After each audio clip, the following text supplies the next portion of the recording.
बिस्मिल्लाहिर्रहमानिर्रहीम। अस्सलाम वालेकुम। Welcome back students.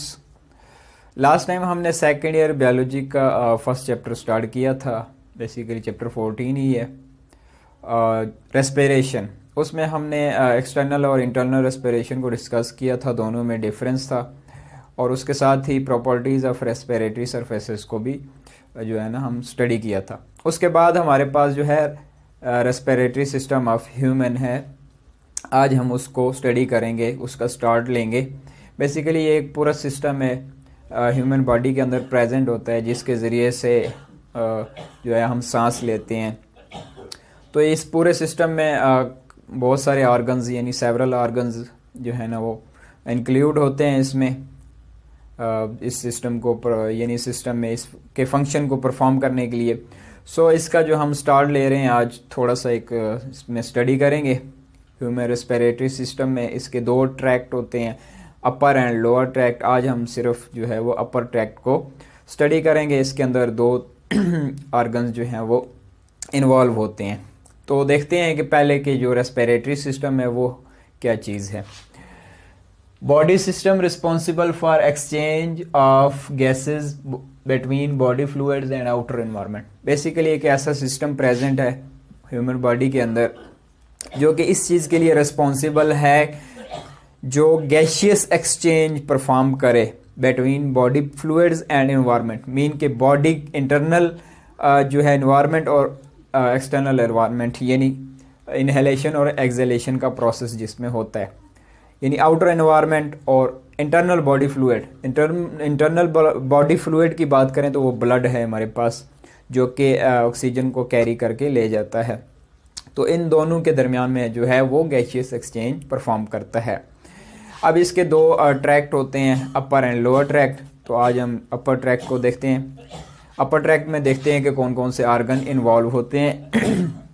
Upper respiratory tract, nostrils, nasal cavity and pharynx. Basically इसमें तीन पार्ट इन्वॉल्व होते हैं, nostrils, nasal cavity and pharynx. Basically nostril और नेजल कैविटी जो है वो नोज़ का पार्ट है, और नोज़ के बाद यानी इन दो पोर्शन के बाद जो है वो आपका फेरिंग्स आ जाता है। तो ये जो है ये तीन पार्ट जो है वो अपर रेस्पिरेटरी ट्रैक्ट में आ जाते हैं। जो बाकी लैरिंग्स, ट्रैकिया, ब्रोंकाई वो जो हैं वो लोअर रेस्पिरेटरी ट्रैक्ट में होते हैं। उसको जो है इंशाल्लाह नेक्स्ट लेक्चर में हम डिस्कस करेंगे। नोज़ क्या है? Externally visible part. आप जानते हैं नोज़ सिंपली जिसको हम बोलते हैं नाक, जो है वो एक्सटर्नली प्रेजेंट है, बॉडी के विजिबल पार्ट है, जो कि हमें नज़र भी आता है। Composed of bones, cartilage and fatty tissues. किस चीज़ से बना होता है? इसके अंदर बोन भी होती है, कार्टिलेज भी होता है, और फैटी टिश्यूज़ होते हैं, यानी सॉफ्ट किस्म के टिश्यूज़ प्रेजेंट होते हैं। अब नोज़ का देखते हैं कि इसके कौन कौन से पार्ट हैं। Basically nostrils and nasal cavities. Nostrils, external opening of nose. दो किस्म के नोस्ट्रिल्स होते हैं, यहाँ पे डिस्कस नहीं किए गए। एक इंटरनल नोस्ट्रिल्स भी होते हैं जो कि इनसाइड, यानी अब अगर हम एक्सटर्नल नोस्ट्रिल्स की बात करें तो ये नोज़ का आउटर ओपनिंग्स हैं, एक्सटर्नल ओपनिंग्स हैं। दो ओपनिंग्स होती हैं जिसके ज़रिए से हम इनहेल करते हैं। और इंटरनल नोस्ट्रिल्स भी होते हैं जो कि इंटरनली जो है वो ओपन होते हैं, जाके लैरिंग्स में वो ओपन होते हैं, तो उनको हम इंटरनल नोस्ट्रिल्स भी बोलते हैं। नेजल कैविटी क्या चीज़ है? Inner hollow spaces, two cavities. Basically क्या होता है, नेजल कैविटी दो पार्ट में डिवाइडेड होती है, दो नेजल कैविटी में डिवाइडेड होती है। इसका जो आउटर ओपनिंग होती है वो आउटर नोस्ट्रिल्स बोलते हैं। इनर जो फेरिंग्स में जाके जो है ना वो उसमें जाके ओपन होता है वो इनर नोस्ट्रिल्स भी उनको बोलते हैं।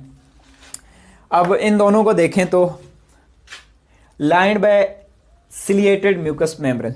ये दोनों जो हैं हमारे पास लाइंड होती हैं, कवर्ड होती हैं सिलिएटेड म्यूकस मेम्ब्रेन से। Basically ciliated mean cilia, mucus, mucus होता है एक फ्लूइड लाइक जो है वो एक चीज़ होती है, और मेम्ब्रेन, यानी इन दोनों की मेम्ब्रेन इन पर प्रेजेंट होती है। अब हम नेक्स्ट हम देखेंगे कि ये जो सिलिया होते हैं या म्यूकस होते हैं, इनका फंक्शन क्या होता है, ये क्यों प्रेजेंट होते हैं इसके अंदर। एक part nasal cavity partition by nasal septum part of nasal bone. दो नेजल कैविटीज होती हैं जो कि एक दूसरे से यानी अलग हुई होती हैं, पार्टीशनड हुई होती हैं। उनके दरमियान में एक दीवार होती है, एक वॉल होती है, जो कि जिसको हम नेजल सेप्टम भी बोलते हैं। वो बेसिकली एक नेजल बोन का पार्ट होती है, यानी बोन से वो पार्टीशनड होती है। नेक्स्ट देखते हैं वेस्टिब्यूल क्या होता है। Anterior parts of nasal cavities near nostrils contain hair, यानी वो जो नेजल कैविटीज होती है उनकी जो इनर लाइनिंग होती है उसको हम वेस्टिब्यूल्स बोलते हैं। उसी के ऊपर ही, उस वेस्टिब्यूल्स के ऊपर ही जो है वो म्यूकस, हेयर और सिलिया प्रेजेंट होते हैं। अब हम देखेंगे कि वो जो नोज़ के हेयर होते हैं या नोज़ के सिलिया होते हैं या नोज़ के म्यूकस होता है, म्यूकस एक फ्लूइड लाइक पोर्शन है, उनका फंक्शन क्या होता है, वो क्यों प्रेजेंट होते हैं। Nose, hair, mucus and cilia serve as defence system against harmful pathogens micro organism.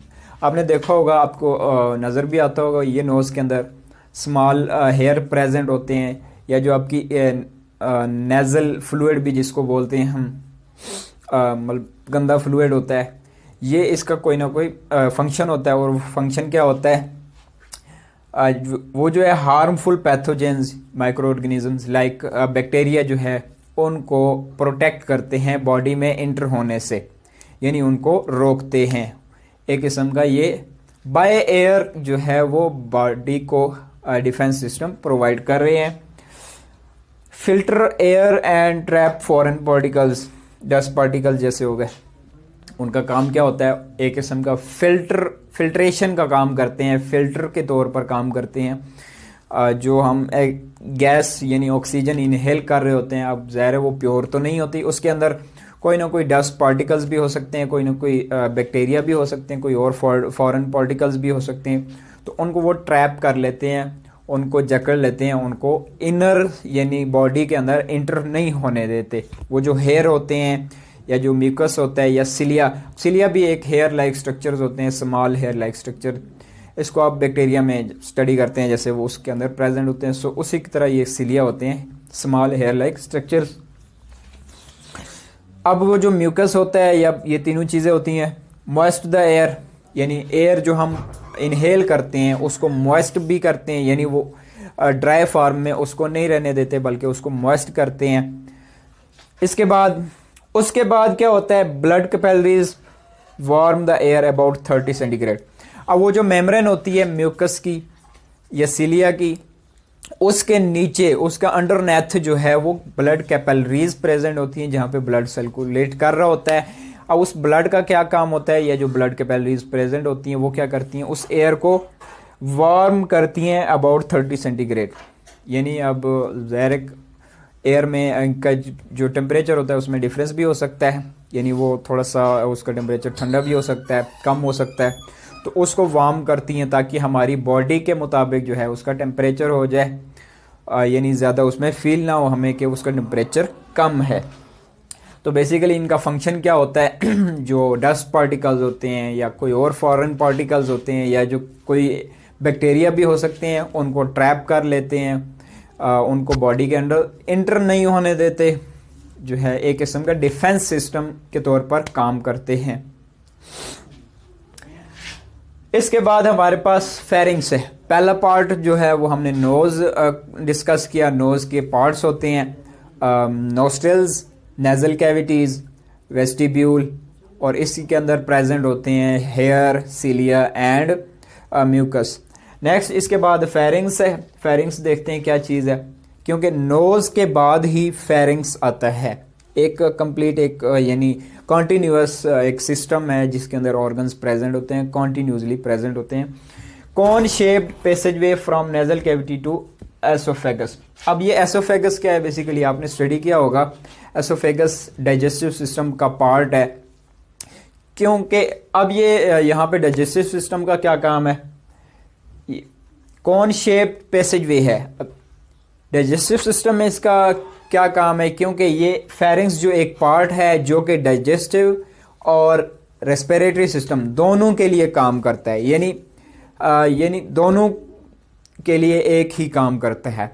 यहाँ से हम वो जो है ना फूड पार्टिकल्स भी जो है वो जो स्टमक की तरफ जाते हैं एसोफेगस के ज़रिए से, उनको जो है वो लेकर जाता है, और इसके साथ ही जो है जो हम गैशियस एक्सचेंज होती है, ये जो एयर हम इनहेल करते हैं उसको भी लेके जाता है। पार्ट ऑफ डाइजेस्टर है, इसके 3 पार्ट होते हैं फेरिंग्स के, नेजोफेरिंग्स, ओरोफेरिंग्स, लैरिंगोफेरिंग्स। इनको नाम से ज़ाहिर है, नेजोफेरिंग्स वो वाला पार्ट होता है जो नेजल कैविटीज़ या नोज से रिलेटेड होता है, और ओरोफेरिंग्स जो है वो दरमियान वाला पार्ट हो जाता है इसका, और लैरिंगोफेरिंग्स जो है ये फेरिंग्स के बाद जो लैरिंग्स वाला पार्ट आता है लोअर रेस्पिरेटरी ट्रैक्ट में, वो इंशाल्लाह हम नेक्स्ट स्टडी करेंगे, जो उससे रिलेटेड है यानी उसको लीड करता है, वो उसको लैरिंगोफेरिंग्स बोलते हैं।